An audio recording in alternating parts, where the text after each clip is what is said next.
परमेश्वराला ओळखण्याची एकमात्र खूण ही आहे, बायबल आम्हाला सांगते, उत्पत्तीचा ग्रंथ अध्याय 1 वचन 1 मध्ये आम्ही वाचतो, प्रारंभी देवाने आकाश व पृथ्वी ही उत्पन्न केली.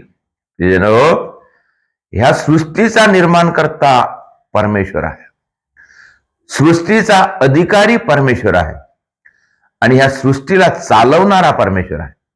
म्हणजे हे सर्व परमेश्वराचं आहे. आणि म्हणूनच परमेश्वराला ओळखण्यासाठी पुष्कळ लोक प्रयत्न करतात, परमेश्वराला भेटण्यासाठी, परमेश्वराच्या दर्शनासाठी इकडे जातात, तिकडे जातात, त्या ठिकाणी जातात. परंतु खरा परमेश्वर कोण आहे हे ओळखण्याची एकमात्र खूण आहे की ज्याने ही सृष्टी बनवली, सृष्टीमध्ये जे काही आहे त्या सर्वांची त्याने उत्पत्ती केली आणि त्या सर्वांना तो आजपर्यंत सांभाळून ठेवत आहे. परमेश्वर या जगावर अजूनही प्रेम करतो आणि तो अनंत काळ पर्यंत प्रेम करणार आणि तो आपल्या प्रेमाने आम्हा सर्वांना सांभाळत आहे.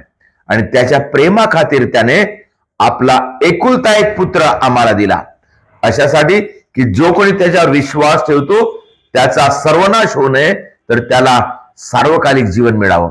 एवढं प्रेम देवाने आमच्यावर केलं. तोच खरा परमेश्वर आहे. प्रियजनो, परमेश्वराला दुसरं नाव नाही. परमेश्वर म्हणजे देव आणि ईश्वर ह्या शब्दालाच एक मोठी शक्तिशाली एक समज आहे की देव ओळखण्याची, की देव म्हटल्याबरोबर कोणतं नाव नाही, तर देव सर्वशक्तिमान आहे आणि सर्व विश्वाचा राजा आहे. आपण स्वीकार करूया, विश्वास ठेवूया.